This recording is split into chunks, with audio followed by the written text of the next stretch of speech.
I'm Jessica Johnson, and this is VCU InSight. Rent prices are up all across the country. Here in Richmond, college students are feeling the hike. Here's Samantha McGranahan. As rents go up, many people here in the community are struggling to live here in the city. Experts recommend dedicating 30% of your income towards rent, but for many, 30% just isn't enough. ApartmentList.com aggregated the data in Richmond, and rent prices have increased over 20% since March 2020. A 2-bedroom, 1-bath rental has a fair market rent of $1,189 a month compared to the pre-pandemic rates of $1,061. Richmond resident Gabby Sullivan says this rapid increase has caused her to move in with 3 other of her roommates in order to pay a reasonable rent. Right now we each pay $600, so it's like $1,000 something. Like they're raising the rent to like $2,000, I think like $600, something like that. It was more like a student housing situation than like a family housing situation too. So like college kids, that's a lot of money for a lot of college kids to pay per month. Rental prices in Richmond are classified as very high compared to the national average. That's according to an analysis from rentdata.org.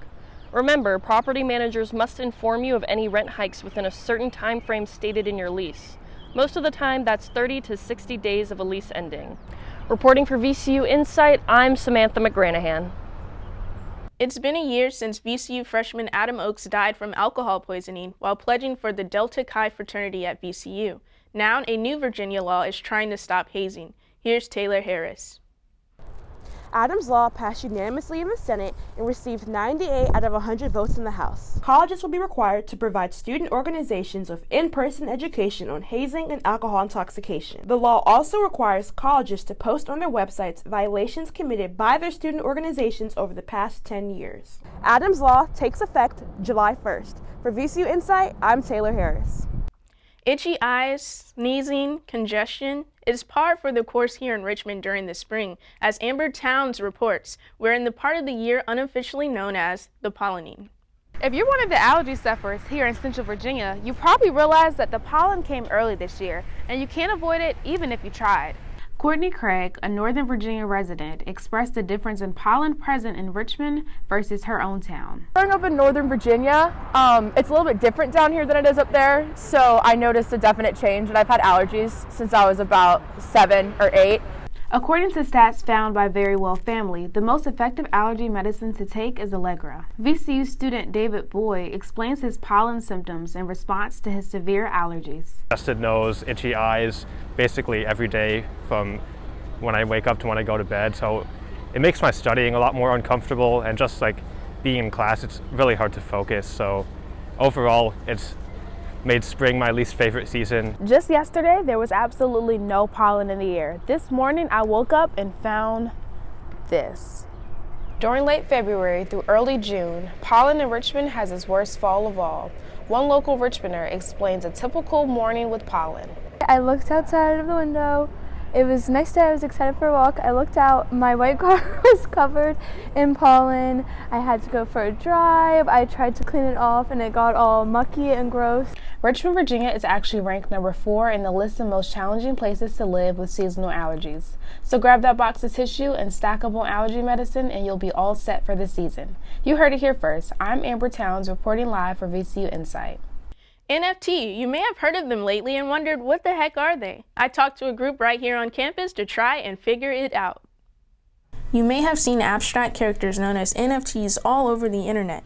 They are not just photos, they are actually worth a lot of money.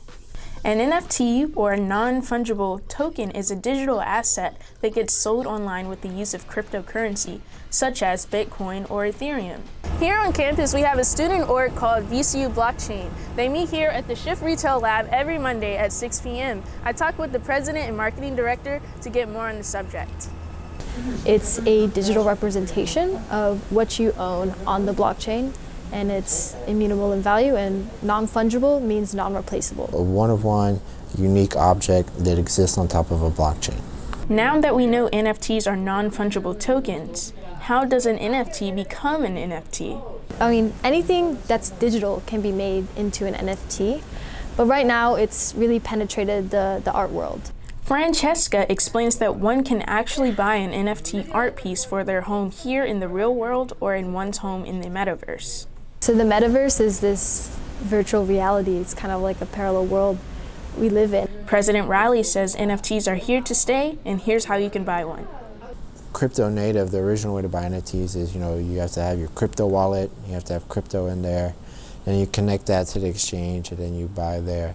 I know there's some platforms like OneOf where you just plug in your credit card number and they can take care of all the crypto stuff on the back end. NFTs are a big change to the world and can be hard to understand. President Riley and Francesca invite you to come out to their meetings with questions and an open mind. VCU Blockchain, I like to say, is a student-led but not student-exclusive organization. The only requirement to join is just open mind, really. You just have to be curious and want to learn.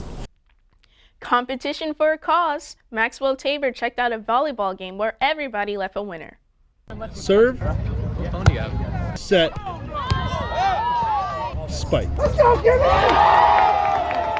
Alpha Omicron Pi, a sorority of VCU, is hosting their yearly Week of Champions, a week-long event that raises money for the Arthritis Foundation. Other sororities, fraternities, and groups on campus are competing to see who can raise the most points and the most money for this cause.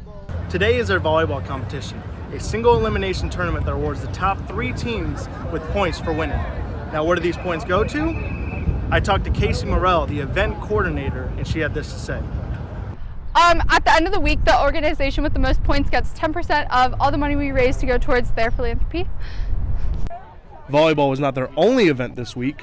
Monday was Penny Wars, Tuesday was a social media challenge, and Friday is their No Talent Show, a performance from each group to perform things that they are not good at. For VCU InSight, I'm Maxwell Tabor.